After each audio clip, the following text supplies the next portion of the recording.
Hi hello నమస్తే welcome to Varma class room. మరి Varma class room లో ఈ రోజు మనం 6th క్లాస్ లో సెకండ్ లెసన్ అయినటువంటి గ్లోబు భూమికి నమూనా అనేటువంటి లెసన్ ని ఎక్స్ప్లెయిన్ చేసుకోబోతున్నాం. మరి లేట్ ఎందుకు స్టార్ట్ చేద్దాం.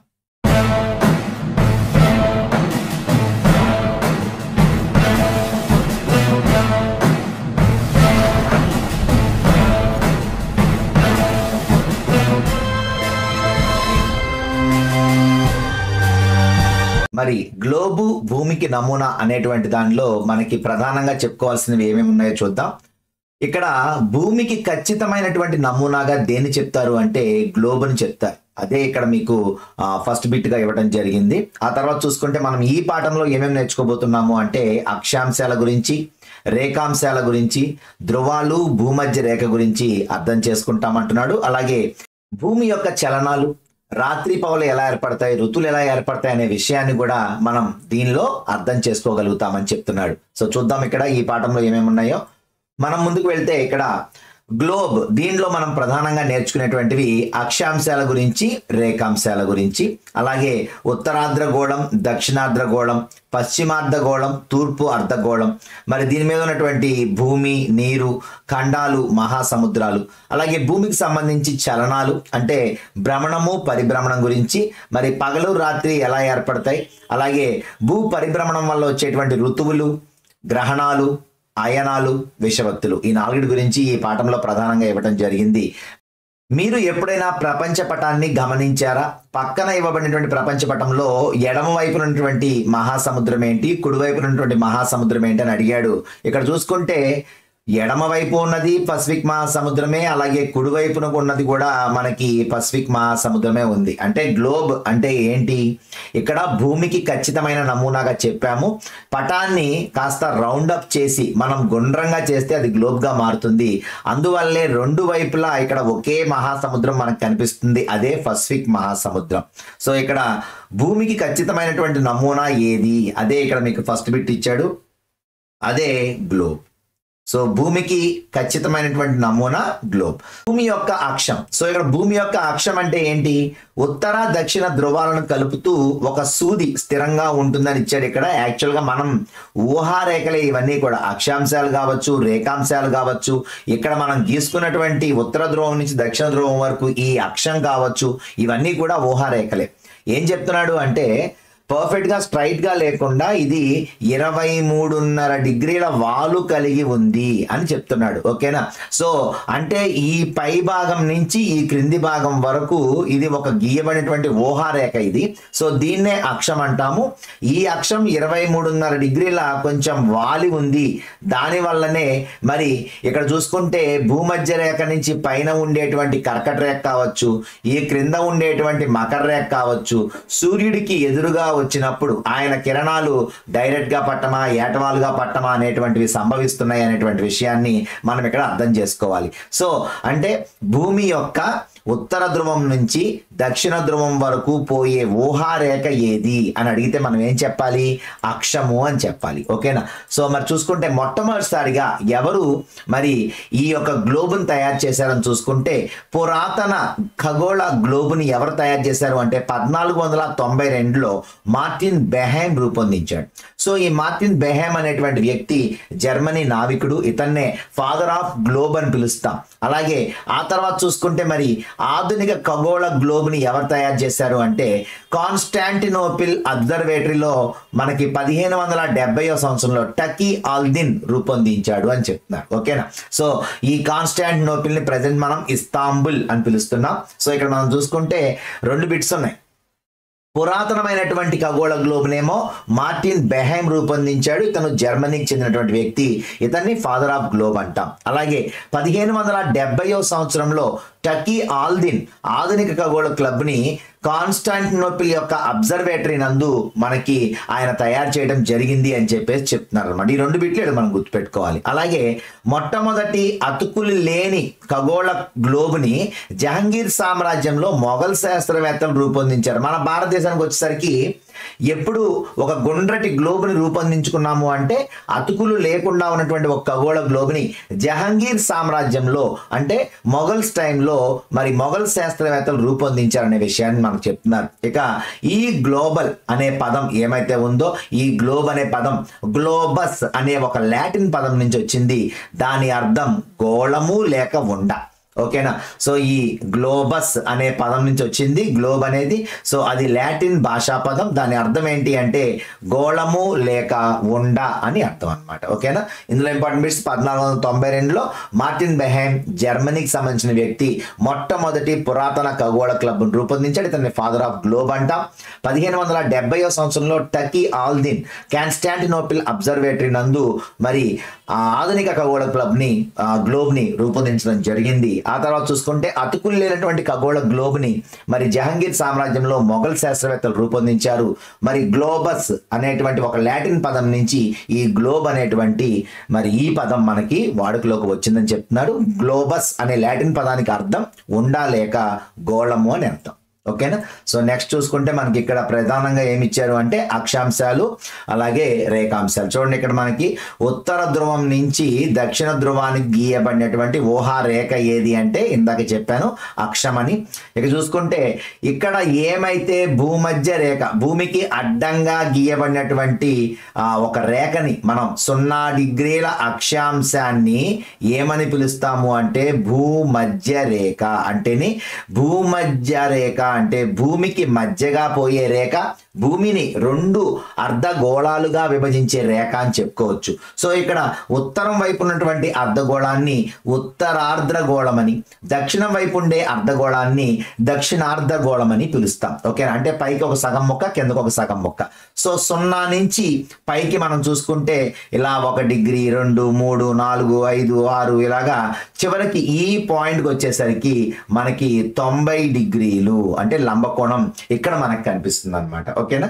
సో ఇలా మనకి పైన 90 కింద 90 మొత్తం 180 విభాగాలు మనకి ఇందులో కనిపిస్తున్నాయి. సో ఇవన్నీ కూడా పూర్తి వృత్తాలు అంటే మొత్తం టోటల్ గా గీయబడినటువంటి వృత్తాలుగా ఇవి ఉండటం జరిగింది. సో ఎందుకు గీశారు అంటే దీనికి చాలా కారణాలు ఉన్నాయి.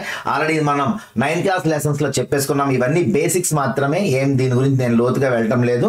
సో ఇక్కడ ఈ బేసిక్స్ అన్ని కూడా మీకు తెలిసినవే కాబట్టి నేను ముందు పాఠం చెప్పుకుంటూ వెళ్ళిపోతాను. ఓకేనా. సో ఇక్కడ 0 డిగ్రీస్ ఏమైతే అడ్డంగా గీయబడినటువంటి రేఖ ఉందో దీన్ని భూమధ్య రేఖ అంటాం. దీనికి 2గా విభజించింది. సో విభజించినప్పుడు పైకి ఉన్నటువంటి దాన్ని ఉత్తరార్ధగోళం అని, కింద ఉన్నటువంటి దాన్ని మరి దక్షిణంగా ఉన్నటువంటి అర్ధ భాగాన్ని దక్షిణార్ధగోళం అని పిలుస్తాం.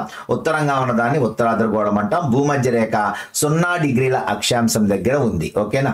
సో నెక్స్ట్ చూసుకుంటే భారతదేశం ఏ అర్ధగోళంలో ఉంది. సో ఇక్కడ మనం చూసుకుంటే ఇది మనం గ్లోబ్ అనుకుంటే మన భారతదేశం ఎక్కడ ఉంది అంటే మనం ఇది 2 ముక్కలు ఇది 2 ముక్కలు అంతే కదా. ఇవేమో రేఖాంశాలు. ఓకేనా. ఇదేమో అక్షాంశాలు. సో ఇక్కడ ఎక్కడుంది ఇక్కడ ఉంది భారతదేశం. సో ఇక్కడ మనం చూసుకుంటే ఇది ఎక్కడుంది అంటే ఉత్తరార్ధగోళంలో ఉంది. అంటే ఉత్తరార్ధగోళంలో పై ముక్కలో ఉంది. అలాగే ఎటుపక్క ఉంది పూర్వార్ధగోళంలో ఉంది. ఉత్తరార్ధ అండ్ పూర్వార్ధ ఇలా రేఖాంశాల పరంగా చూసుకుంటే ఇది పూర్వార్ధగోళం, అలాగే ఇది పశ్చిమార్ధగోళం. దీన్నే తూర్పు అర్ధగోళం అని కూడా పిలుస్తాం. తూర్పు అర్ధగోళం అన్న పూర్వార్ధగోళం అన్న ఒక్కటే, తూర్పు అన్న పూర్వార్ధ అన్న ఒకటే. సో ఇక్కడ మనం చూసుకుంటే ఉత్తరార్ధ అండ్ పూర్వార్ధ గోళంలో మన భారతదేశం ఉండటం జరిగింది. ఏ అర్ధగోళంలో గరిష్ట సంఖ్యలో ఖండాలు ఉన్నాయి. మొత్తం 7 ఖండాలలో మనకి గరిష్ట సంఖ్యలో ఎటువైపు ఖండాలు ఉన్నాయి అని అడుగుతున్నాడు. ఉత్తరార్ధగోళంలోనే ఎక్కువ ఖండాలు ఉన్నాయి. అంటార్క్టికా ఖండం ఏ అర్ధగోళంలో ఉంది? దక్షిణార్ధగోళంలో ఉంది. అంటే క్రింద వైపున మనకి ఇక్కడ అంటార్కిటికా అనేది ఉండటం జరిగింది. సో ఇక్కడ మనం చూసుకుంటే ఒక చిన్న పటం అంటే ఒక చిన్న పట్టిక ఇచ్చి దాని ద్వారా అంటే పటం ద్వారా దీన్ని పూరించాలన్నమాట. సో ఇక్కడ అడుగుతున్నారు ఉత్తరార్ధగోళంలో ఎన్ని ఖండాలు ఉన్నాయని అడుగుతున్నారు. ఉత్తరార్ధగోళంలో మనం చూసుకుంటే పూర్తిగా ఉత్తర అమెరికా ఉంది, యూరప్ ఉంది, ఆసియా ఉంది. అంటే 3 ఖండాలు మనకి ఎక్కడ ఉన్నాయి? ఉత్తరార్ధగోళంలో ఉన్నాయి. ఓకేనా. సో నెక్స్ట్ చూసుకుంటే దక్షిణార్ధగోళంలో ఏమున్నాయి అంటే పై భాగంలో ఏమున్నాయి, క్రింద భాగంలో ఏమున్నాయి అని అర్థం. ఓకేనా. సో పై భాగంలో చూసుకుంటే మనకి ఇక్కడ ఉత్తర అమెరికా, ఇక్కడ ఉంటుంది ఉత్తర అమెరికా, అలాగే ఈ పై భాగంలో యూరప్ ఉంటుంది, అలాగే ఇక్కడ అంతా కూడా ఆసియా ఉంటుంది. ఓకేనా. సో అంటే మనకి ఉత్తరార్ధగోళంలో మనకి ఉత్తర అమెరికా, అలాగే యూరప్, అలాగే ఆసియా. మరి దక్షిణార్ధగోళంలో ఏముంటుంది అంటే ఆస్ట్రేలియా ఈ క్రింద కనిపిస్తుంది, అలాగే అంటార్కిటికా. సో ఈ రెండు. అయితే ఇక్కడ బిట్ ఏంటి అంటే ఉత్తర దక్షిణార్ధగోళాలలో విస్తరించి ఉన్న ఖండాల పేర్లు. అయితే కొన్ని ఖండాలు ఉత్తరం వైపుకి ఆవరించి ఉన్నాయి, దక్షిణం వైపుకి ఆవరించి ఉన్నాయి. అలాంటివి ఏంటి అంటే ఇక్కడ మనం ప్రధానంగా చూస్తే ఆఫ్రికా, ముందు ఆఫ్రికా కనిపిస్తుంది, తర్వాత ఇక్కడ ఉన్నటువంటి ఆసియా కూడా మరి కొంత భాగం ఉత్తరార్ధగోళంలో, కొంత భాగం దక్షిణార్ధగోళంలో ఉంది. కాబట్టి ఈ ఆసియా కూడా మనకి ఉత్తర దక్షిణార్ధగోళాల్లో కనిపిస్తుంది. అలాగే దక్షిణ అమెరికా ఏమైతే ఉందో ఈ దక్షిణ అమెరికా కూడా ఉత్తర దక్షిణ ఆర్ద్ర భాగాలలో మనకు కనిపిస్తుంది అనమాట. ఓకేనా. సో కాబట్టి మనం గుర్తుపెట్టుకోవాల్సింది ఏంటి అంటే ప్రధానంగా ఉత్తరార్ధగోళంలో ఏం కనిపిస్తాయి, ఉత్తర అమెరికా కనిపిస్తుంది, అలాగే యూరప్ కనిపిస్తుంది, ఆసియా కనిపిస్తుంది. అయితే ఈ ఆసియాకి స్పెసిఫిక్గా ఏం చెప్పచ్చు అంటే ఇది ఉత్తరార్ధగోళంలో ఉంటుంది, దక్షిణార్ధగోళంలో ఉంటుంది. అయితే దీంతో పాటుగా ఏముంటుంది అంటే ఆఫ్రికా ఉంటుంది, అలాగే దక్షిణ అమెరికా ఉంటుంది. ఓకేనా. ఈ మూడు ఏమైతే ఉన్నాయో ఈ మూడు దక్షిణ అమెరికా, ఆఫ్రికా, ఆసియా ఈ మూడు కూడా మనకి ఉత్తర అండ్ దక్షిణార్ధగోళాల్లో విస్తరించి ఉన్నటువంటి ఖండాలు. పూర్తిగా దక్షిణార్ధగోళంలో ఉండేటువంటి ఖండాలు రెండు, అవి ఆస్ట్రేలియా అండ్ అంటార్కిటికా. ఓకేనా.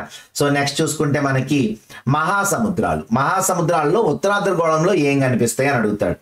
ఉత్తరార్ధగోళంలో మనకు కనిపించేవి అట్లాంటిక్, అంటే మనం ఇక్కడ చూసుకుంటే గ్లోబ్ చూసుకుంటే ఈ మధ్యలో మనకి ఎస్ ఆకారంలో ఉండే అట్లాంటిక్ ఉంటుంది, అలాగే ఇక్కడ ఇటుపక్క ఏముంటుంది అంటే పసిఫిక్ ఉంటుంది, అలాగే హిందూ ఇక్కడ భారతదేశం క్రింద భాగంలో కనిపిస్తుంది, అలాగే ఆర్కిటిక్ ఈ పైన ఉన్నటువంటి ఆర్కిటిక్, అలాగే దక్షిణ మహాసముద్రం లేక అంటార్కిటిక్. ఈ అంటార్క్టికా ఖండానికి పై భాగంలో ఉన్నటువంటి దీని మొత్తాన్ని దక్షిణ మహాసముద్రం అని, అంటార్క్టికా సముద్రం అని పిలుస్తాం. అలాగే పసిఫిక్ అంటే ఇటుపక్క, అట్లాంటిక్ ఏమో మధ్యలో ఎస్ అని చెప్పాను, హిందూ. సో ఇక్కడ మనం చూసుకుంటే ఇలా భూమధ్య రేఖ ఇలా వెళ్తుంది కాబట్టి ఇక్కడ మీకు అర్థమైపోవాలి ఏమేమి ఉన్నాయో రెండు వైపులా. అంటే చూడండి, రెండు వైపులా అంటే ఉత్తర దక్షిణార్ధగోళాల్లో ఉండే మహాసముద్రాలు, ఒకటి పసిఫిక్, రెండు అట్లాంటిక్, మూడు హిందూ. ఈ మూడు ఏమైతే ఉన్నాయో ఇవి ఉత్తర దక్షిణార్ధగోళాల్లో విస్తరించి ఉంటాయి. పూర్తిగా దక్షిణం వైపు ఉండేది ఒకటే, అదే దక్షిణ మహాసముద్రం అన్నా అంటార్కిటిక్ మహాసముద్రం అన్న అదే. ఎందుకని అంటార్క్టిక్ ఖండం ఏమైతుందో దీని పై భాగంలో ఉంటుంది, దీనిలో అన్నిటినీ కలుపుకుంటూ ఉంటుంది. అంటే ఇది మహాసముద్రం అని ఎందుకు చెప్పాము అంటే ఇందులో మనకి ఇవి ఏమైతే ఇక్కడ మనకి మహాసముద్రాలు ఉన్నాయో పసిఫిక్ కావచ్చు, అట్లాంటిక్ కావచ్చు, హిందూ కావచ్చు, ఇవన్నీ కలిసి దీంట్లో ఇక్కడ మనకి ఇవి వాటర్ బాడీస్ ఇవన్నీ దీంట్లో కలుస్తాయి. కాబట్టి ఇది దక్షిణ మహాసముద్రం అని చెప్పామన్నమాట. ఓకేనా. సో నెక్స్ట్ చూసుకుంటే Atlantic, Pacific, Hindu, Arctic. Hindu కూడా మనం చూసుకుంటే ఉత్తరార్ధగోళంలో కనిపిస్తుంది, అలాగే పసిఫిక్ ఉత్తరార్ధగోళంలో కనిపిస్తుంది, అలాగే అట్లాంటిక్ ఉత్తరార్ధగోళంలో కనిపిస్తుంది, అలాగే పైన ఉన్నటువంటి ఆర్కిటిక్ మనకి ఉత్తరార్ధగోళంలో కనిపించేటువంటి మహాసముద్రాలు. ఓకేనా. సో ఇవి ఇక్కడ మనకి ఇచ్చినటువంటి పట్టిక. మీరు పటాన్ని చూసి పూరించండి, దీన్ని కూడా ఈజీగా ఉంటుంది, మీకు బాగా అర్థమవుతుంది. ఓకేనా. సో నెక్స్ట్ చూసుకుంటే అక్షాంశాల గురించి. అక్షాంశాలు మనకి ఏమైతే గ్లోబ్ ఉందో ఈ గ్లోబ్ మీద అడ్డంగా గీయబడిన రేఖలు. ఇక్కడ నేను మీరు లెసన్ ఏం చదవక్కర్లేదు, చాలా ఈజీగానే ఉంటుంది. అక్షాంశాలు అనేటువంటివి భూమికి అడ్డంగా గీయబడినటువంటి రేఖలు. అలాగే ఇవి ఎప్పుడూ కలవు, ఎందుకని చూడండి ఇలా గుండ్రంగా ఉంటాయి కాబట్టి ఇవి ఎప్పటికీ కలవు అన్నమాట, ఒకదానికొకటి ఇవి కలవు. అలాగే సమాంతర రేఖలు, ఈ రేఖకి ఉన్నటువంటి దూరం అంతటా సమానంగా ఉంటుంది. చెప్పుకున్నాం కదా, 1 డిగ్రీ 2 డిగ్రీలు, అలాగా 1 డిగ్రీ 2 డిగ్రీ 3 డిగ్రీ అలా మొత్తం అంతా చివరికి వచ్చేసరికి 90 డిగ్రీల వరకు ఇది వస్తూ ఉంటుంది. ఏమైతే ఇక్కడ 1 డిగ్రీ అనుకున్నామో ఈ డిగ్రీ నుంచి ఈ డిగ్రీకి అంటే ఈ అక్షాంశం నుంచి ఈ అక్షాంశానికి ఉండే దూరం 111 కిలోమీటర్లు ఉంటుంది. అంటే ఇది భూమధ్య రేఖ దగ్గర ఏమో కొంచెం ఎక్కువగా ఉన్నప్పటికీ కొంచెం పైకి వెళ్ళే కొద్దీ అంటే ధ్రువాల దగ్గరికి వెళ్ళేసరికి తగ్గుతూ ఉంటుంది. ఏదైనా యావరేజ్గా మనకి భూమధ్య రేఖ దగ్గర ఒక అక్షాంశానికి ఇంకో అక్షాంశానికి ఉండేటువంటి దూరం ఎంత అంటే 111 కిలోమీటర్లు అని చెప్పుకోవచ్చు. ఓకేనా. సో చూసుకుంటే ఇక్కడ ప్రధానంగా 0 డిగ్రీలు ఏమైతే ఉందో ఇది 0 డిగ్రీలని మనం భూమధ్య రేఖ అని చెప్పుకుంటాం. అవునా. ఒకసారి ఇక్కడ కొంచెం పైకి వెళ్తే మనకి బొమ్మ కూడా చూపిస్తున్నారు. భూమధ్య రేఖ అనేటువంటిది 0 డిగ్రీలు. అలాగే ఉత్తరం వైపుకు పై భాగంలో ఉండేటువంటిది కర్కట రేఖ 23.5 డిగ్రీలు. ఆ పైన చూసుకుంటే 66.5 డిగ్రీల ఉత్తరం ఆర్కిటిక్ వలయం. అలాగే ఉత్తర ధ్రువం 90 డిగ్రీల ఉత్తరం. ఇక దక్షిణ వైపు చూసుకుంటే 23.5 డిగ్రీల దక్షిణ రేఖని మకర రేఖ అంటాము. అలాగే 66.5 డిగ్రీల దక్షిణ రేఖని అంటార్కిటిక్ వలయం అంటాం. పైన ఆర్కిటిక్ కాబట్టి కింద అంటార్కిటిక్. అలాగే ఉత్తర ధ్రువం కాబట్టి పైన కింద దక్షిణ ధ్రువం. సో ఇవి మనకి ప్రధానంగా ఉన్నటువంటి ఏమైతే భాగాలు ఉన్నాయో ఆ భాగాలు అనమాట. ఓకేనా. చెప్పాను కదా, అక్షాంశాల్లో చూసుకుంటే 1 డిగ్రీ 111 కిలోమీటర్లు ఉంటుంది. అలాగే రేఖాంశాలు అంటే నిలువుగా గీయబడతాయి కదా, ఇలాగా నిలువుగా గీయబడతాయి. సో ఇక్కడ చూసుకుంటే మనకి ఒక రేఖాంశం నుంచి ఇంకొక రేఖాంశానికి ఉండే దూరం 111.4 కిలోమీటర్లు ఉంటుంది. అంటే దీనికంటే కొంచెం ఎక్కువ ఉంటుంది. అక్షాంశం కంటే కూడా రేఖాంశం కొంచెం ఎక్కువగా కనిపిస్తుంది. మరి ఇదే రేఖాంశం ఏమైతే ఉందో ఇది పైకి వెళ్ళే కొద్దీ అంటే భూమధ్య రేఖ వద్ద మాత్రమే ఈ దూరం 111.4 అనేది ఇలా క్రమేపీ పైకి వెళ్ళే కొద్దీ తగ్గిపోతూ ఉంటుంది దూరం, అంతే కదా. సో అందువల్ల అక్కడ దూరం ఉండదు. కానీ భూమధ్య రేఖ దగ్గర మాత్రం ఖచ్చితంగా 111.4 కిలోమీటర్లు అనేటువంటిది మనకి దూరం కనిపిస్తాయి. అక్షాంశం అయితే 111 కిలోమీటర్లు, రేఖాంశం అయితే 1 డిగ్రీ నుంచి ఇంకొక డిగ్రీకి వెళ్ళేటప్పుడు 111.4 కిలోమీటర్లు మనకు కనిపిస్తుంది. సో ఇక్కడ మనం చూసుకుంటే ఇది లాటిట్యూడ్ అంటాం కదా అక్షాంశాన్ని. సో ఈ అక్షాంశము లాటిట్యూడ్ అనే పదం లాటిన్ భాషా పదం. దీని అర్థం ఏంటి అంటే వెడల్పు, మందము, పరిధి, పరిమాణం. 4 అర్థాలు ఉన్నాయి. వెడల్పు, మందం, పరిధి, పరిమాణం. ఇవన్నీ కూడా దేనికి అర్థాలు అంటే లాటిన్ భాషలో లాటిట్యూడ్ అనేటువంటి లాటిన్ పదానికి అర్థం అన్నమాట. ఓకేనా.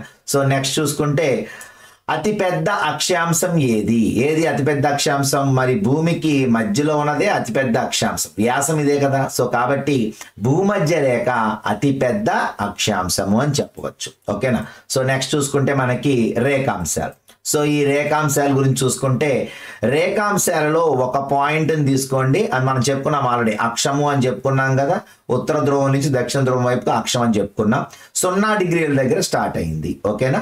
0 డిగ్రీల దగ్గర స్టార్ట్ అయ్యి ఇలా మరి 1, 2, 3, 4 ఇలా ఇటు పక్క వెళ్తుంది. అలాగే 1, 2, 3, 4 ఇటు పక్క కూడా వెళ్తుంది. సో 179 తూర్పు రేఖాంశాలు ఉంటాయి దీనికి. అలాగే 179 పశ్చిమ రేఖాంశాలు ఉంటాయి. అంటే ఈ 0 డిగ్రీల రేఖాంశానికి ఏమేం పేర్లు ఉన్నాయి అంటే ముఖ్య రేఖాంశం అని. అంటే అక్కడ 0 డిగ్రీల అక్షాంశానికి ఏం పేరు పెట్టుకున్నాం మనం? 0 డిగ్రీల అక్షాంశానికి భూమధ్య రేఖను పెట్టుకున్నాం. అలాగే 0 డిగ్రీల రేఖాంశానికి ఏం పేరు పెట్టుకున్నామంటే ముఖ్య రేఖాంశం అని, ప్రామాణిక రేఖాంశం అని, గ్రీనిచ్ రేఖాంశం అని పేరు పెట్టుకున్నాం. ఎందుకని పెట్టుకున్నాము అంటే ఇక్కడి నుంచే 179 రేఖాంశాలు స్టార్ట్ అవుతాయి కాబట్టి దీన్ని మనం ముఖ్య రేఖాంశంగా, దీన్నే ప్రామాణిక రేఖాంశంగా, అలాగే లండన్ నగరంలో థేమ్స్ నది ఒడ్డున ఉన్న గ్రీనిచ్ పట్టణం మీదుగా ఈ 0 డిగ్రీల ఏమైతే అక్షాంశం ఉందో ఇది వెళ్తుంది కాబట్టి, ఈ రేఖాంశం వెళ్తుంది కాబట్టి దీన్ని మనం ఏమని చెప్పాం? ముఖ్య రేఖాంశము, ప్రామాణిక రేఖాంశము, గ్రీనిచ్ రేఖాంశము అని చెప్పుకున్నాం. ఓకేనా. సో ఈ ప్రామాణిక రేఖాంశము అంటే గుర్తుపెట్టుకోవాల్సింది ఏంటి? 0 డిగ్రీల రేఖాంశాన్ని ముఖ్య రేఖాంశము, ప్రామాణిక రేఖాంశము, గ్రీనిచ్ రేఖాంశము అంటాం. ఓకేనా. సో ఇక్కడి నుంచి 0 నుంచి బయలుదేరింది. 1, 2, 3 అలా మెల్లగా 180 వచ్చింది. ఈ బ్యాక్ సైడ్ 180 వస్తాయి కదా. సో ఈ 180 అనేటువంటిది ఇక్కడి నుంచి ఇలా ఈ తూర్పు వైపుకు వెళ్ళినప్పుడు 180 డిగ్రీలది ఒకటే రేఖ. అలాగే ఇటు నుంచి పశ్చిమం వైపు 179 రేఖాంశాలు వెళ్ళి లాస్ట్ని కలిసేది అదే రేఖ. సో ఏమైతే ఇక్కడ సున్నాకి ఆపోజిట్ లో ఉన్నటువంటి ఈ 180 డిగ్రీల ఈ రేఖాంశం ఉందో దీన్ని అంతర్జాతీయ దినరేఖ అని పిలుస్తారు. ఓకేనా, గుర్తుపెట్టుకోండి. ముందు వైపున ఉన్న సున్నాకేమో ముఖ్య ప్రామాణిక గ్రీనిచ్ రేఖాంశం అని పేరుంటే, వెనక వైపు ఉన్నటువంటి 180 డిగ్రీల రేఖాంశానికి ఏం పేరు పెట్టుకున్నాం? అంతర్జాతీయ దినరేఖ అని పేరు పెట్టుకున్నాం. ఓకేనా, అంటే మీరు గుర్తుపెట్టుకోవాల్సింది ఏంటి?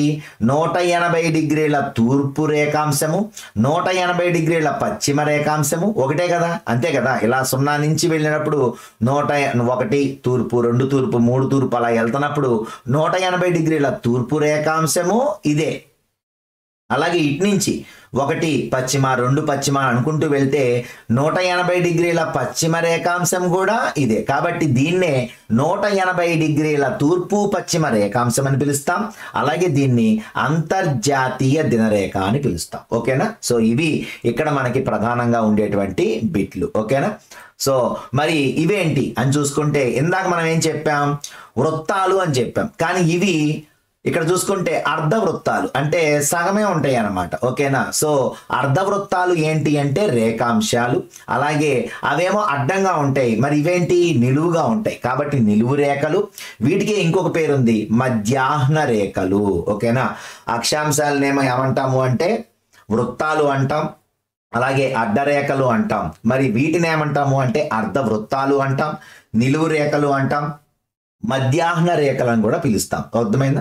సో ఇక్కడ రేఖాంశాలకి ఏమేం పేర్లు ఉన్నాయంటే అర్ధవృత్తాలుగా ఉంటాయి ఇవి, అలాగే నిలువు రేఖలు, అలాగే చూసుకుంటే ఇవి మధ్యాహ్న రేఖలు. ఎన్ని ఉంటాయి మొత్తం? అవేమో 180 ఉంటే ఇవి ఇటుపక్క 180, ఇటుపక్క 180, మొత్తం 360 ఉంటాయి. అక్షాంశాల సంఖ్య ఏమో 180, రేఖాంశాల సంఖ్య 360. ఓకేనా, సో మరి ఇక్కడ మనం చెప్పుకున్నాం కదా ఇందాక లాటిట్యూడ్ అని చెప్పుకున్నాం, దీన్ని ఇంగ్లీష్లో లాంగిట్యూడ్ అంటాం. మరి ఈ లాంగిట్యూడో అనే పదం కూడా సేమ్ లాటిన్ పదం నుంచే వచ్చింది. దీని అర్థం ఏంటి అంటే నిడివి, వ్యవధి, పొడవు. ఇందాక మందం అని చెప్పుకున్నాం అక్కడ, ఇక్కడ చూసుకుంటే నిడివి, వ్యవధి, పొడవు అని చెప్పుకుంటున్నాం. అర్థమైందా? సో ఇక్కడ ఈ రెండింటికి డిఫరెన్సెస్ గుర్తుపెట్టుకుంటే చాలా ఈజీగా మీకు అర్థమవుతుంది అనమాట. ఓకేనా, సో ఇవే ఇక్కడ బిట్లు, అంతకంటే ఏం లేవు. అయితే ఇక్కడ మనం గుర్తుపెట్టుకోవాల్సింది ఏంటంటే ఈ అక్షాంశాలు రేఖాంశాల సహాయంతో మనం ఏం చేయొచ్చు?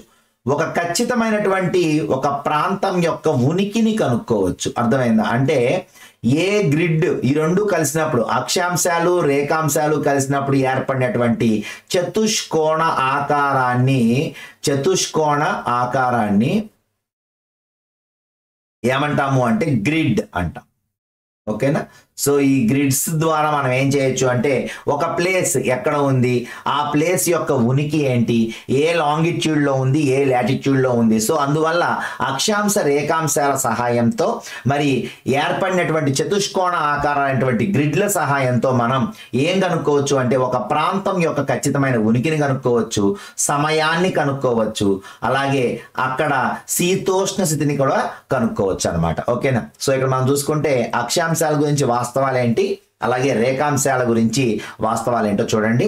అక్షాంశాలు చెప్పుకున్నాం ఆల్రెడీ, కలవవు, సమాంతరంగా ఉంటాయి, మధ్యలో 111 కిలోమీటర్లు డిస్టెన్స్ కనిపిస్తుందని చెప్పాం.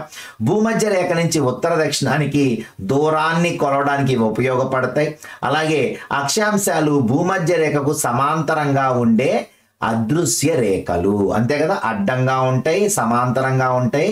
మరి ఇవి ఎవరికి కనిపించవు కాబట్టి అదృశ్య రేఖలు, మాయా రేఖలు అని కూడా చెప్పచ్చు. నెక్స్ట్ చూసుకుంటే రేఖాంశాలకు ఇంకొక పేరు చెప్పాను మీకు ఇందాకే, మధ్యాహ్న రేఖలు, అలాగే అర్ధవృత్తాలు అని కూడా చెప్పాను.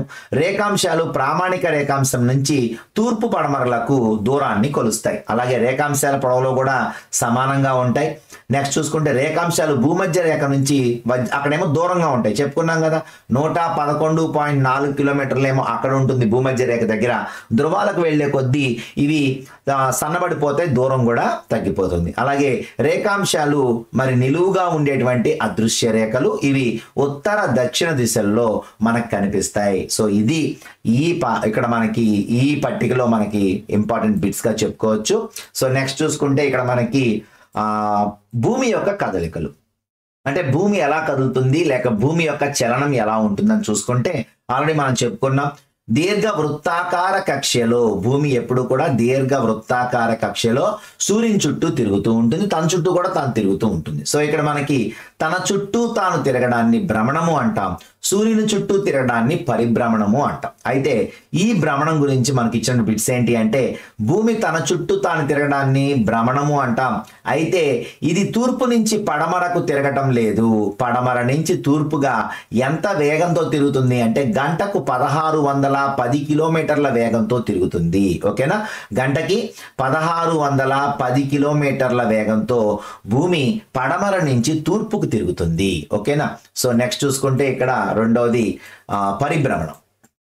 సో ఏంటి పరిభ్రమణం? ఒకసారి దీనికంటే ముందు భూభ్రమణం వలన ఏమేం మార్పులు జరుగుతాయి అంటే, భూభ్రమణం వలన ఏం ఏర్పడతాయి అంటే రాత్రి పగలు ఏర్పడతాయి. ఓకేనా, భూమి యొక్క భ్రమణం వలన అంటే తన చుట్టూ తాను తిరగడం వలన పగలు రాత్రి ఏర్పడతాయి. ఎందుకని? మరి సూర్యుడు ఇక్కడ ఉన్నాడు అనుకుందాం, సూర్యుని యొక్క వెలుగు మరి భూమి మీద పడుతూ ఉంటుంది, భూమి తిరుగుతూ ఉంటుంది. ఓకేనా, ఈ భూమి గుండ్రంగా తిరుగుతున్నప్పుడు మరి ఇక్కడ ఉన్నాం అనుకోండి, మనం ఎప్పుడు ఇక్కడే ఉన్నాం కదా, మరి ఇలా వెనక్కి వెళ్ళినప్పుడు ఈ సూర్యకాంతి మన మీద పడదు. కాబట్టి ఈ హాఫ్ పార్ట్ లో ఉన్న వాళ్ళకేమో పగలు ఉంటుంది, ఈ హాఫ్ పార్ట్ లో ఉన్న వాళ్ళకి రాత్రి ఉంటుంది. సో అందువల్ల భూమి తన చుట్టూ తాను తిరగడానికి పట్టే సమయం ఎంత అని చెప్పుకున్నాం, 23 గంటల 56 నిమిషాల 4.09 సెకండ్లు మరి భూమి తన చుట్టూ తాను తిరగడానికి పడుతుంది. దాన్నే మనం ఇక్కడ ఏం చెప్పుకుంటున్నాము అంటే 1 డే, అంటే ఒక రోజు అని చెప్తున్నాం, అంతే కదా. అలాగే భూ పరిభ్రమణం అంటే తన చుట్టూ తాను తిరుగుతూ సూర్యుని చుట్టూ కూడా తిరుగుతుంది. ఎంత దూరం తిరుగుతుంది అంటే 965 మిలియన్ కిలోమీటర్లు మరి భూమి సూర్యుని చుట్టూ తిరుగుతుంది, తనకు ఉన్నటువంటి దీర్ఘ వృత్తాకార కక్షలో తిరుగుతూ ఉంది.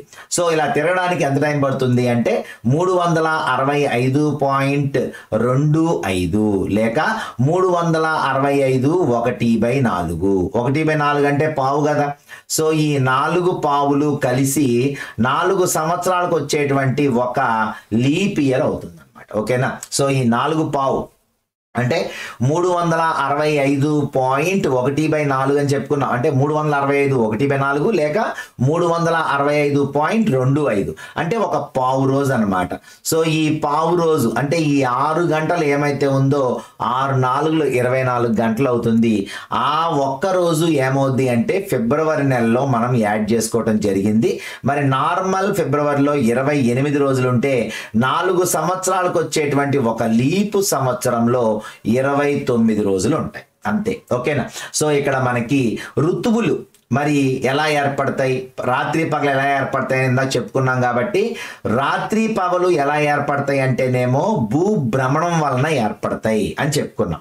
మరి భూ పరిభ్రమణం వలన ఏం ఏర్పడతాయి అంటే ఋతువులు ఏర్పడతాయి. ఓకేనా, సో ఇది ఇక్కడ చూసుకోండి ఒకసారి. ఇక్కడ చూసుకుంటే అర్ధరాత్రి అంటే ఇక్కడ చూడండి, సూర్యకాంతి పడినటువంటి అర్ధ భాగం పగలు, మిగిలిన అర్ధ భాగం రాత్రి అని ఇచ్చాడు. అలాగే చూసుకుంటే భూమి తన చుట్టూ తాను తిరగడానికి 23 గంటల 56 నిమిషాల 4.09 సెకనులు అంటే సుమారు 24 గంటలు అని చెప్పాడు. అలాగే తన అక్షంపై తాను తిరుగుతూ సూర్యుని చుట్టూ తిరిగి రావడాన్ని భూ పరిభ్రమణం అంటామని చెప్పాం. అలాగే ఈ మార్గాన్ని ఏమంటామంటే ఆర్బిట్ లేక కక్ష్య అని పిలుస్తారు. కక్ష్య అంటే ఈ కక్షలోనే మరి భూమి తిరుగుతూ ఉంటుంది. ఈ కక్ష ఎలా ఉంటుంది అంటే మరి దీర్ఘ వృత్తాకారంలో ఉంటుంది. ఈ కక్ష యొక్క పొడవు ఎంత అని చెప్పాను, 965 మిలియన్ కిలోమీటర్లు. ఈ తిరగడానికి ఒక సంవత్సర కాలం అంటే 365 1/4 రోజులు, అంటే సాధారణంగా 365 రోజులు. ఈ మిగిలిన పావు 4 సంవత్సరాలకు ఒకసారి కలిపి లీప్ సంవత్సరం అంటాం. అందువల్ల లీప్ సంవత్సరంలో 366 రోజులు ఉంటాయి. లీపు సంవత్సరంలో ఫిబ్రవరి నెలకు 29 రోజులు ఉంటాయి. ఓకేనా, ఫిబ్రవరి నెలలో సాధారణంగా ఎన్ని రోజులు ఉంటాయి అంటే మాత్రం 28 రోజులు ఉంటాయి. లీప్ సంవత్సరంలో ఫిబ్రవరి నెలకు 29 రోజులు ఉంటాయి. ఒక్కొక్కసారి మిమ్మల్ని అడగచ్చు, ఒక సంవత్సరం ఇచ్చి ఈ సంవత్సరం లీప్ సంవత్సరమేనా అని అడుగుతాడు. అయితే మీరు కన్ఫ్యూజ్ అవుతారు. చాలా మంది 4తో నిశేషంగా భాగిస్తే అది లీప్ సంవత్సరం అంటారు, కానీ యాక్చువల్ రూల్ అది కాదు. 400 400 ఈ 3 నెంబర్లతో నిశేషంగా భాగించబడే సంఖ్యనే మనం లీపు సంవత్సరం అంటాం. అది గుర్తుపెట్టుకోండి. ఓకేనా? సో 400, 400 ఈ 3 నెంబర్స్ తో ఏ నెంబర్ అయితే నిశ్శేషంగా భాగించబడుద్దో ఆ నెంబర్ ని మనం లీపు సంవత్సరం అని పిలవాలి. ఓకేనా? సో అది తర్వాత చూసుకుంటే ఇక్కడ మనకి ఒక బొమ్మ ఇచ్చారు. ఈ బొమ్మలోనే మేజర్ బిట్స్ అన్ని కూడా మీకు కనిపిస్తాయి. చాలా జాగ్రత్తగా గుర్తుపెట్టుకోవాలి. చూసుకుంటే దీంట్లో మీకు ఈ బొమ్మలో ఇక్కడ చూసుకోండి ఒకసారి, మార్చి 21 నుంచి మొదలు పెట్టండి. ఇక్కడి నుంచి మొదలు పెట్టండి. ఎప్పుడు కూడా చాలా ఈజీగా ఉంటుంది. ఇక్కడి నుంచి ఇక్కడికి రండి, తర్వాత ఇక్కడికి రండి, తర్వాత ఇక్కడికి రండి. సో ఇలా వస్తే మీకు ఈజీగా మీ ప్రయాణం ఈజీగా ఉంటుంది. ఓకేనా? సో ఇక్కడ మనం చూసుకుంటే సూర్యుడు డైరెక్ట్ గా భూమధ్య రేఖ మీద పడేటువంటి ఏమైతే ఈ 2 ఉన్నాయో వీటిని, అంటే భూమధ్య రేఖ మీద డైరెక్ట్ గా పడుతున్నాడు అంటే ఇక్కడ పగలు రాత్రి సమానంగా ఉండేటువంటిది గుర్తుపెట్టుకోండి. పగటి సమయం ఈజ్ ఈక్వల్ టు రాత్రి సమయం సమానంగా ఉండేటువంటి వాటిని విషవత్తులు అంటారు. ఓకేనా? ఈ 2 విషవత్తులు, ఇది విషవత్తు, ఇది విషవత్తు, అంతేనా?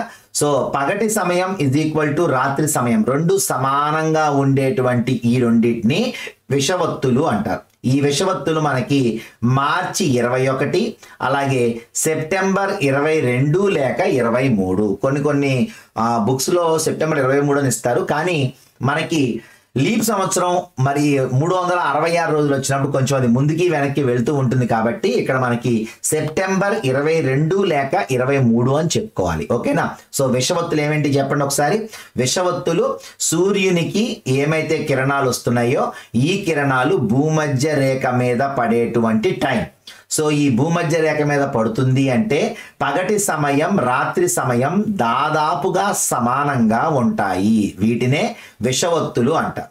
సో ఈ విషవత్తులు 2 స్పెషాలిటీస్తో ఉంటాయి. ఏంటంటే మార్చి నెలలో విషవత్తు వచ్చినప్పుడు, మార్చి నెలలో విషవత్తు ఉన్నప్పుడు, ఓకేనా, ఉత్తరం వైపునున్న వాళ్ళకేమో వసంత ఋతువు జరుగుతూ ఉంటుంది, దక్షిణార్ధగోళంలోనేమో శరత్ ఋతువు జరుగుతూ ఉంటుంది. ఓకేనా? అలాగే మరి సెప్టెంబర్ 23కి వచ్చేసరికి ఉత్తరార్ధగోళంలోనేమో శరదృతువు ఉంటుంది, దక్షిణార్ధగోళంలో ఉన్న వాళ్ళకి వసంత ఋతువు వస్తుంది. ఓకేనా? ఇది మీరు గుర్తుపెట్టుకోవాల్సిన ముఖ్యమైనటువంటి బిట్. ఓకేనా? ఏంటి విషవత్తులు అంటే ఏంటి? సూర్యుని యొక్క కిరణాలు భూమధ్య రేఖ మీద డైరెక్ట్ గా పట్టాన్నే విషవత్తులు అంటాం. 2 సార్లు వస్తాయి. ఏంటవి? 1 21 మార్చి, 2 22 లేక 23 సెప్టెంబర్. ఈ 2 విషవత్తులు. ఈ 2 విషవత్తుల్లో మనకి ఇక్కడ ఉత్తర ధ్రువం వాళ్ళకేమో వసంత ఋతువు వచ్చేటువంటిది ఎప్పుడు అంటే మార్చి 21న జరిగే విషవత్తు. అలాగే ఉత్తరార్ధగోళంలో శరదృతువు ఎప్పుడు సంభవించేటువంటి విషవత్తు అంటే 23 సెప్టెంబర్లో వాళ్ళకి పైన ఉన్న వాళ్ళకి శరదృతువు, కింద ఉన్న వాళ్ళకి వసంత ఋతువు. ఇది గుర్తుపెట్టుకుంటే చాలు ఇక్కడ. అంతే ఇంపార్టెంట్ బిట్స్. ఓకేనా? సో 21 మార్చిని ఏమంటాము అంటే పైన ఉంది కాబట్టి వసంతకాల విషవత్తు అంటాం. ఓకేనా? అలాగే మరి 23 సెప్టెంబర్ పైన ఏముంది? శరదృతువు ఉంది కాబట్టి శరత్కాలపు విషవత్తు అని దేన్ని పిలుస్తారు అంటే 23 సెప్టెంబర్ని పిలుస్తారు. అర్థమైందా? ఇప్పుడు ఇక్కడ మీ బిట్లు ఏంటి అంటే సూర్యుని యొక్క కిరణాలు భూమధ్య రేఖ మీద పడేటువంటి ఏమైతే ఈ కాలం ఉందో ఈ 2 కాలాలని విషవత్తులు అని పిలుస్తారు. ఈ విషవత్తుల్లో మనకి ఏంటి ఇంపార్టెంట్ అంటే 1 మార్చి 21, 2 22 లేక 23 సెప్టెంబర్. దీనిలో ఉత్తరార్ధగోళంలో మనకి వసంత ఋతువు ఉన్నది ఎప్పుడు అంటే మనకి 21 మార్చి. మరి దక్షిణార్ధగోళంలో వసంత ఋతువు ఎప్పుడు వస్తుంది అంటే 23 సెప్టెంబర్. అంటే రివర్స్ అవుద్ది అనమాట. ఇక్కడేమో ఉత్తరార్ధగోళంలో జరుగుతున్న వసంత ఋతువు ఇక్కడ దక్షిణార్ధగోళంలోకి వస్తుంది. ఇక్కడ ఉత్తరార్ధగోళంలో ఉన్నటువంటి శరదృతువు ఇక్కడ దక్షిణార్ధగోళంలోకి వస్తుంది. ఓకేనా? సో ఇది ఇక్కడ మీరు గుర్తుపెట్టుకోవాల్సిన ఇంపార్టెంట్ బిట్. నెక్స్ట్ చూసుకుంటే ఇటుపక్క ఇటుపక్క అంటే ఇటు పక్క ఉన్నప్పుడు చూసుకోండి ఎక్కడ పడుతుంది. ఇటు పక్క ఉన్నప్పుడు ఇక్కడ చూడండి క్లియర్గా ఈ లాస్ట్ రేఖ మీద పడుతుంది ఇక్కడ. అవునా? అలాగే ఇక్కడ చూసుకుంటే ఏ రేఖ మీద పడుతుంది? పైన ఉన్న రేఖ మీద పడుతుంది. అంటే ఇటు పక్కేమో కర్కట రేఖ మీద పడుద్ది. మీ ఎడమ చేతి వైపు ఉన్నదేమో కర్కట రేఖ మీద, ఇటు పక్క ఉన్నదేమో మకర రేఖ మీద పడుద్ది. ఓకేనా? ఈ 2 గుర్తుపెట్టుకోండి. ఇప్పుడు ఇవేంటివి? వీటిని ఆయనాంతాలు అంటారు. ఏమంటారు? వీటిని ఆయనాంతాలు అంటారు. ఇందాక చెప్పిందేమో విషవత్తులు, పైన కింద ఉన్నటువంటివేమో విషవత్తులు. ఇది మార్చి 21 సెప్టెంబర్ 23 సంభవిస్తాయి. ఈ 2 ఆయనాంతాలు అంటారు. ఈ ఆయనాంతాలు ఏం చేస్తాయి అంటే అయితే తక్కువ పగలు లేదంటే ఎక్కువ పగల్ని క్రియేట్ చేస్తాయి. ఓకేనా, ఎక్కడ ఎక్కువ పగలను క్రియేట్ చేస్తాయి అంటే జూన్ 21 మంచి వేసవి కాలంలో మనకి ఎక్కువ పగలు ఉంటుంది. ఓకేనా, తక్కువ రాత్రి సమయం ఉంటుంది. అలాగే ఇటుపక్క చూసుకుంటే మనకి 22 డిసెంబర్, ఇప్పుడు జరుగుతుంది డిసెంబర్. సో ఈ నెలలో మనకి తక్కువ పగలు ఉంటుంది, ఎక్కువ రాత్రి ఉంటుంది. అంటే ఏంటి, మరి ఇటుపక్క ఉంటాం మనం, అంటే చూడండి ఇక్కడ ఇటుపక్క ఉండటం వలన మనకి సూర్యకిరణాలు మన దగ్గర రావడానికి చాలా టైం తీసుకుంటుంది అనమాట. అందుకని మనకి మనకి ఇక్కడ ఏం చూసుకుంటే తక్కువ పగలు ఎక్కువ రాత్రి సమయం మనకు కనిపిస్తూ ఉంటుంది. ఇటుపక్క చూసుకుంటే మనకి ఎక్కువ పగలు అలాగే తక్కువ రాత్రి సమయం అనేది ఉంటుందన్నమాట. ఓకేనా, సో దీన్ని ఏమని పిలుస్తాం, దీన్ని ఇక్కడ 21 జూన్ నాడు మనకు కనిపించే దాన్ని ఏమంటామంటే దక్షిణాయనం అంటాం. అలాగే 22 డిసెంబర్ని జరిగేదాన్ని ఉత్తరాయణ ప్రారంభం అంటాం. దీన్నేమో ఉత్తరాయణ ప్రారంభం అంటాం, దీన్నేమో దక్షిణాయన ప్రారంభం అంటాం. ఓకేనా, సో ఇక్కడ మనకి ఈ రెండే ఇంపార్టెంట్ బిట్స్. ఈ 4 మనం తెలుసుకుంటే ఇక ఇందులో ఇంకా ఇంపార్టెంట్ బిట్స్ ఏమీ లేవన్నమాట. ఓకేనా, సో భూ పరిభ్రమణం వలన ఈ ఋతువులు అనేవి ఎలా సంభవిస్తున్నాయి అనేది చూసుకుంటే ఫస్ట్ ఏమొస్తుంది, వేసవి కాలం వస్తుంది. ఓకేనా, చూడండి వేసవి ఎక్కడ ఉంది, ఇది వేసవి కాలం. ఓకేనా, సో వేసవి కాలం తర్వాత ఏమొస్తుంది అంటే శరదృతువు వస్తుంది. ఆ తర్వాత మనకి శీతాకాలం వస్తుంది. ఆ తర్వాత మనకి ఏమొస్తుంది అంటే వసంత ఋతువు వస్తుంది. సో ఈ 4 మనం ఒక సీక్వెన్స్లో గుర్తుపెట్టుకుంటే వేసవి కాలం, శరదృతువు, శీతాకాలం, వసంత ఋతువు, ఈ 4 ఇంకెప్పుడు జరుగుతూనే ఉంటాయి. ఒక సంవత్సర కాలం ఎలా విభజించబడింది అంటే వేసవి కాలం, శీతాకాలం, వసంతకాలం, శరదృతువు అని మీకు ఇలా ఇచ్చారు. కానీ ఎలా జరుగుద్ది అంటే వరుస ప్రకారం చూసుకుంటే వేసవి తర్వాత శరదృతువు, ఆ తర్వాత శీతాకాలం, ఆ తర్వాత మనకి వసంత ఋతువు అనేటువంటివి కనిపిస్తాయి. ఓకేనా, సో ఇది మీరు ఇక్కడ గుర్తుపెట్టుకోవాల్సిన విషయం. ఓకేనా, సో ఇక్కడ ఉత్తర ధ్రువం పైనేమో సూర్యోదయం జరుగుద్ది, దక్షిణ ధ్రువం పైనేమో అస్తమయం జరుగుద్ది. ఓకేనా, సో ఈ 2 కూడా మనకి చాలా ఇంపార్టెంట్ బిట్స్ ఇందులోనే ఉంటాయి. మొత్తం ఆయనాంతాలు విషవత్తుల్ని బాగా చదవండి, 1కి 2 సార్లు చదివితే మీకు అర్థమైపోతుంది. ఓకేనా, సో నెక్స్ట్ చూసుకుంటే మనకి ఇక్కడ వేసవి ఆయనాంతం అంటే ఏంటని ఇచ్చారు, ఒకసారి చూడండి. ఇక్కడ జూన్ 21 ఆల్రెడీ చెప్పేశాను మీకు, పగటి కాలం అత్యధికంగా ఉండి రాత్రి కాలం చాలా తక్కువగా ఉంటుంది. అలాగే ఇక్కడ దక్షిణాద్రగోళంలో ఎలా ఉంటుంది, అదే టైంలో చల్లగా ఉంటుంది అనమాట. ఇక్కడ పగటి సమయం కంటే రాత్రి సమయం ఎక్కువగా ఉంటుంది, అందువల్లే దీన్ని వేసవి ఆయనాంతం అని పిలుస్తాము అని చెప్పాం. ఓకేనా, ఇక డిసెంబర్ 22కి వచ్చేసరికి సూర్యకిరణాలు ఎలా పడతాయి, మకర రేఖ మీద పడతాయని చెప్పుకున్నాం.